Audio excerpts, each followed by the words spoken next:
Hi everyone, welcome back to the Sports Knowledgists podcast, season 3, episode 2. We have some fun topics today. Woohoo! Yeah, we do. As always, I'm Lexi Brenner. I'm Brad. Pat. James. Cool, I was the only one who said my last name. That's great. So we have some fun topics to talk about today. The first one that came to my mind, surprise, surprise, was the rise of pickleball as a new professional sport of sorts. And I have my thoughts about it, but I want to hear your guys' thoughts about it too. I guess I'll go first. Anyways, pickleball is something that I've always thought of kind of as like a recreational sport. It is fun. I do enjoy playing it. It's just a fun, way to get out there, get some exercise. But like the fact that it's starting to become this like real professional sport where like big time names are like investing in it. Pro tennis players are like retiring and becoming pickleball professionals. I don't know. The whole thing is just weird to me because I have it in such like a compartment in my mind and it just doesn't match. But what do you guys think? I mean, I always thought that it was the section of gym class where we had the tennis unit and we couldn't go outside, so we just did an abbreviated sport inside. I don't know. It's like in the middle of like tennis and ping pong. I don't know really where it kind of stands. It's fun That's to play. exactly It's where like it pretty cool to watch, and it seems like it's getting a lot of traction from a lot of big names. So I don't know. I think you mentioned that there's a lot of like retired tennis players that are going to be pickleball professionals. So I don't know what that's going to look like, but hopefully it gets a big product out there and people watch it. I don't know. I don't know if this is weird, but I hadn't heard of pickleball at all until very recently, and then all of a sudden I feel like it was just everywhere. Like I saw some headline a couple weeks ago, it was like Kevin Durant is buying a pickleball team, and I'm like, there are pickleball teams? Like I just didn't know it was a thing. I feel like it really just shot up like so fast, so suddenly. But I mean, hey, more power to him, I guess. I don't have strong opinions on the matter because again, I literally had not heard of pickleball. But I do agree with you that it's like weird that something that, from what I understand, is like very recreational is all of a sudden getting this big like professional push. Like, I feel like that's not something you really see. Like, you don't see new sports really popping off like that these days. My professor today in one of my classes, like we were talking about pickleball, and he said he gives it a year. He's like, this is gonna last a year. Like that's it. And everyone was like, well, what? No. And I was like, I agree. It's like the football leagues that were popping up a couple years ago, like the AFL and the XFL, and they just like went under after a season, or like they didn't even get through a full season. Like, Yeah. maybe pickleball will have more legs than that. I don't know. I'm not following it that closely, but it does kind of have the vibes of these things that get a couple big investors really fast and like some like former stars from the sport they're kind of cribbing from, and then it just disappears in like a year. Yeah. Yeah, it was the same with me. I didn't hear about it until like I saw one of the NBA players got a team. It kind of like, even though like they're completely different, it like reminds me of spike ball a little bit, just in the way that like it started popping up all over media. Yeah. And, like, to me, it was just like a recreational thing.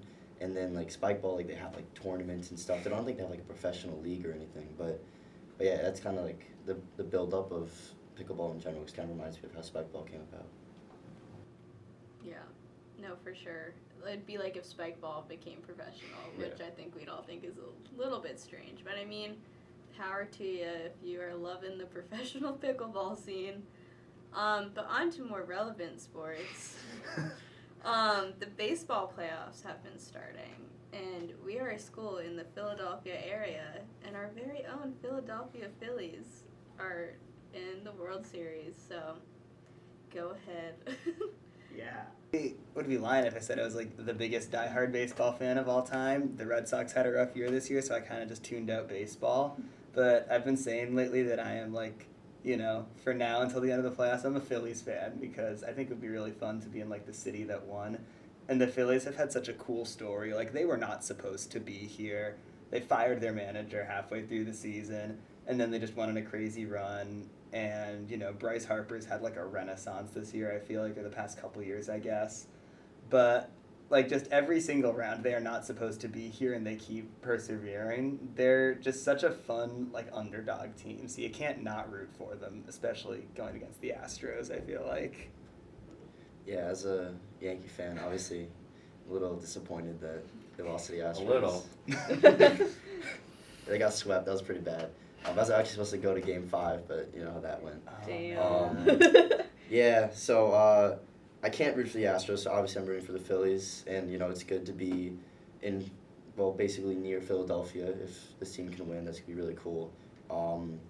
I love Bryce Harper. He won MVP last year, and you know he had a little bit of a shaky season, especially coming back from injury. But the playoffs, he's been ridiculous, and I think they really deserve to win. But the Astros team is ridiculous too, and their pitching is unbelievable, and they just have a crazy offense as well. It's going to be tough for the Phillies, but obviously I'm rooting for them. Yeah, big Rob Thompson guy coming into that situation, definitely not easy. So anything better than where he was at when he took over was a success. So for them to get, like you said, to get all the way to the World Series, yeah, Bryce Harper, Rhys Hoskins, Real Muto, all great players to watch, great players to root for. Yeah, just what a collapse of like really big teams. Like the Dodgers won 106 games, didn't make it past San Diego. Yankees had great pace early on, fell off during the middle of the season, collapsed against the Astros once again. It's a tough look, but yeah, I mean, it should be a good series. I mean, anytime an underperforming NL East team that's not the Mets makes it to the World Series, you know, that's always a good sign.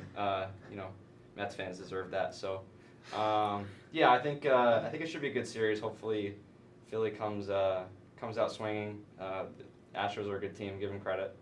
As much as I don't want to, but yeah, it should be a good series. Hopefully, it goes 6 or 7. But yeah, the shorter that the Astros get any national TV time, the better. So. Well, speaking of Philly sports team success, let's move on to the success of the Eagles this season so far. What is it, 6-0? 6-0. 6-0. I mean, that's pretty impressive, I would say. I know you guys had some thoughts about that, though. Yeah, I'm not sold on the Eagles quite yet. I mean, Jalen Hurts is coming to form a little bit earlier than I expected, so that's been pretty cool. A.J. Brown coming over is definitely a big help.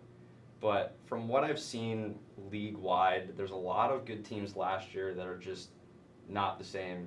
Bucks are a losing record. The Green Bay Packers are a losing record and about to collapse. So I think Aaron Rodgers and Tom Brady should retire together. But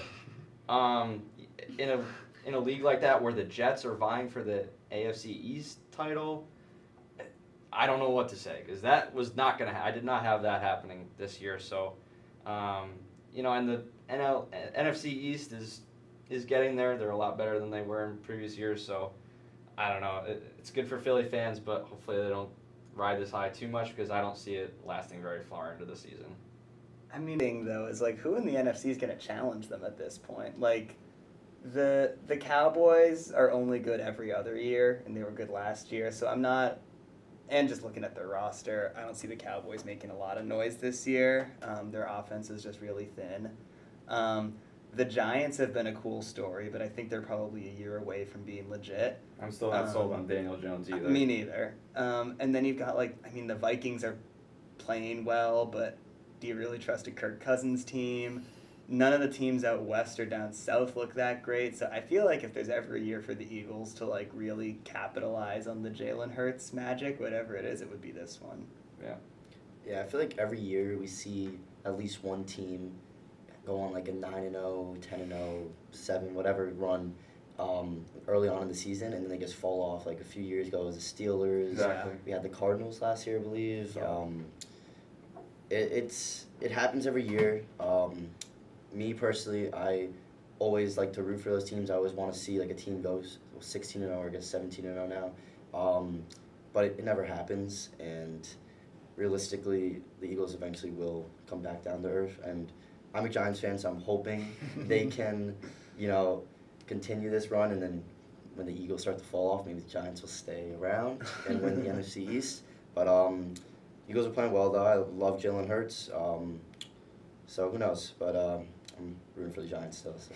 Yeah, imagine a NFC playoffs where 2 teams from the NFC East make it, and they Be crazy. have winning records. Yeah. So Like 3 right now. Cowboys are. yeah, I mean, the NFC East is by far the best division in the conference. Commanders are trying, but Yeah. not really. Anyway. Yeah, I mean, I don't really know, like, the ins and outs of football super well. Like, I like football. I like watching football. Like, I'm from New England, so I'm a Patriots fan. Got to grow up with all of that success. But, like, I do think it's cool that kind of, like, being at school or, like, home team is the one that's doing well. Like, it is really exciting, like, having the Eagles doing well and the Phillies doing well. It's a good time to be living in Philly in regards to sports. But moving on to the start of the NBA season. So the NBA season's going to get underway. What are all your thoughts about, like, what's in store for this season? Well, as a Celtics fan, I can start with the positives. The Celtics have looked great to start the year, especially with, as we discussed in episode 1, there was some turmoil at the end of the offseason there. So the fact that they've been able Watch to... episode 1 to find out what that turmoil is. that was a plug. So the fact that they've been able to turn it around with the new head coach, their starting center's hurt, and they just have not skipped a beat since the finals run last year, that's been really impressive. Like, as a Celtics fan, I did not expect us to start out this hot. And so I'm just really excited for this NBA season because this is, the first time in a while where it really feels totally up for grabs. Like, there are so many teams that feel more or less like equally good, or they could be right there if the right player breaks out or stays healthy or something like that. So I am just really, this is the most excited I've been for an NBA season in a really long time, just because it truly feels like once we get to the playoffs, anything can happen. And we don't get that a lot in basketball as much as we do in, like, hockey or baseball or anything like that. Yeah, I agree. I especially, I hate to keep with the Philly sports, but I especially like the Sixers this year.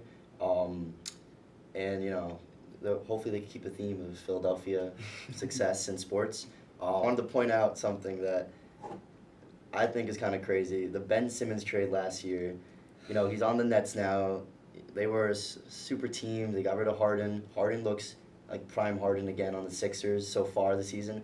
Ben Simmons has looked horrible on the Nets, and it is not a good look for Brooklyn. I'm a Knicks fan, thankfully, and they look decent. Jalen Brunson might be a nice starting point guard this year. Jalen Brunson. Yeah, he's Nice. Villanova, there we go. But yeah, no, I think Philadelphia 76ers, man, they can make a good run, and if Harden keeps it going, keep proving that Ben Simmons trade was ridiculous for the Nets, and Brooklyn is overrated. Yeah. If you want to talk about ridiculous trades, we go back a year and a half or so to the Westbrook trade. If you thought the Ben Simmons trade was awful, you don't even know about the Westbrook trade. The start to the Lakers season as a LeBron fan, admittedly, has been nothing short of not even disappointing. As a LeBron bandwagon. Yes, sorry. Not a Lakers fan, a LeBron fan. If Let's make sure we clear. got that loud and clear. But it hasn't even been disappointing because I've set my expectations so low for this season, and they've been on par, which is the worst feeling. They could not hit the broadside of a barn to hit a 3. It's been just tragic. What if they couldn't land a penny in the ocean? Is that what he I said? think he said that. It's even better. Damn, you used the I wrong mean, metaphor. That too, though. Yeah, listen, if LeBron is the best shooter on the team at 25% from 3, I think there's a major problem. But I did find out, shout out to Brian Windhorst at ESPN, they are the 4th ranked 'Cause he's defensive watching team in the NBA. So just think about that. We are one of the top, one of the top 5 defensive teams in the NBA and still cannot shoot the basketball. So that, And still 0-4. That's the Right. crazy part. and I don't know a reason why we can't blow this up. I mean, we need to trade Westbrook as soon as possible without giving up assets.